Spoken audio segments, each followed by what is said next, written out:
Hi everybody, welcome back to Critical Mass. We just watched a Liam Neeson film, action film as always with Liam Neeson it seems lately, The Marksman. Available Google Play, Amazon, YouTube, theaters. Now the question is, I like Liam Neeson, but is this worth going and watching and paying money for? We'll let you know what we think right after this.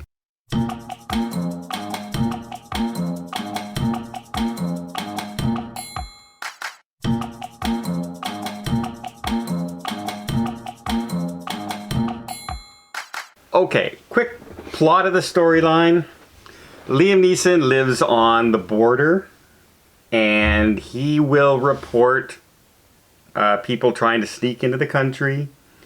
He's that kind of person. He's not mean or anything about it. He doesn't want to hurt people. He just feels it's his duty to call in and things. Yeah, he's right? just a rancher, and he doesn't work for the border services or anything. No. He's just a regular guy. But if he sees them, he'll report them. Mother and son start sneaking across the border.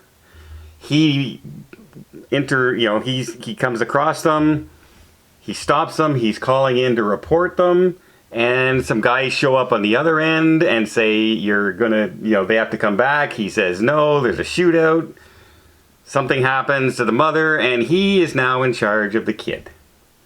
And we have this whole story of he becomes a lot more,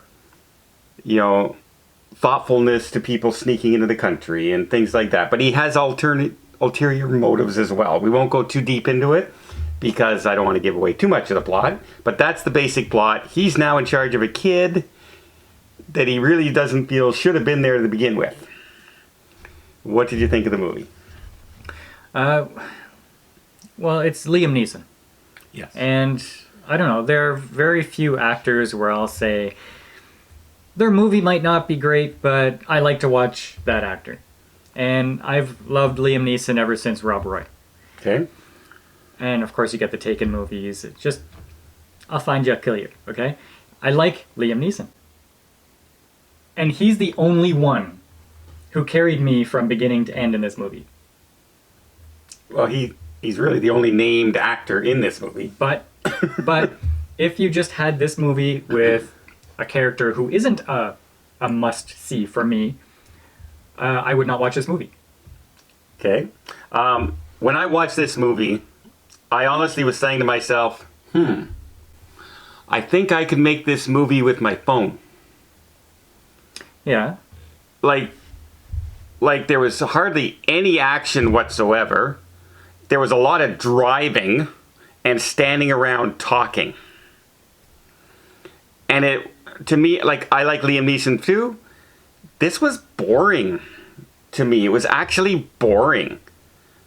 There were Taken movies. He's trying to find somebody. He's hunting people down. This was him driving across country with a kid. Yeah. And every once in a while, the kid would run away. And he'd go and catch him and bring him back to the truck and they'd drive some more. And the whole plot twist with the main bad guy that he was a soldier, I didn't care. No. Yeah. The acting wasn't bad. The bad guys were okay bad guys. They're two-dimensional, but the acting wasn't bad. Liam Neeson's acting wasn't bad. The kid's acting wasn't bad. The mom's acting wasn't bad. The movie was bad. Yeah, it just seemed like a really nothing movie. It looked literally like something that you would have seen on TV in the olden. You know what I mean? Not streaming services or anything. It's just a made-for-TV movie. Yeah. It was, and Liam Neeson's salary is probably the entire budget for this film, because there was nothing.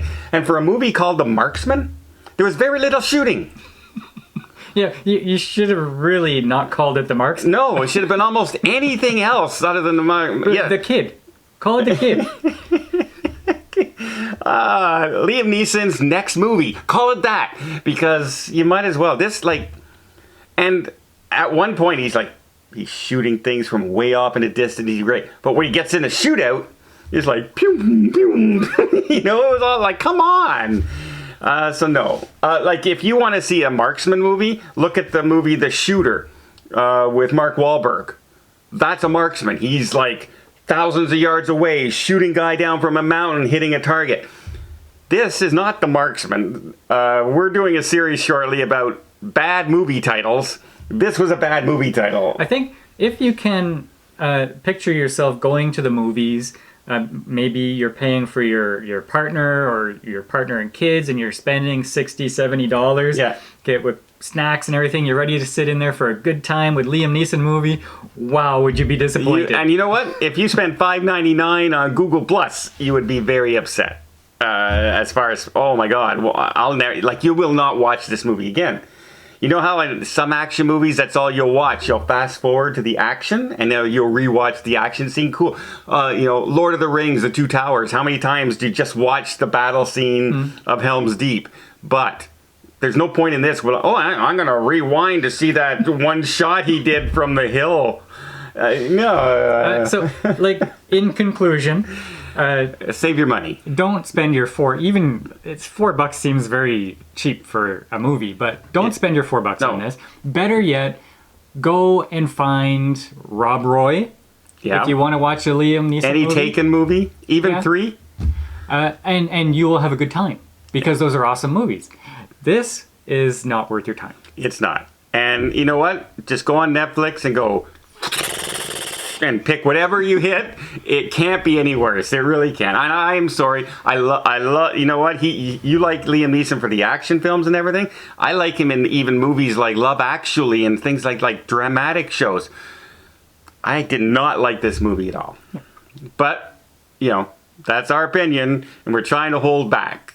We're trying to give it as much praise as we can. Liam Neeson was okay in the movie.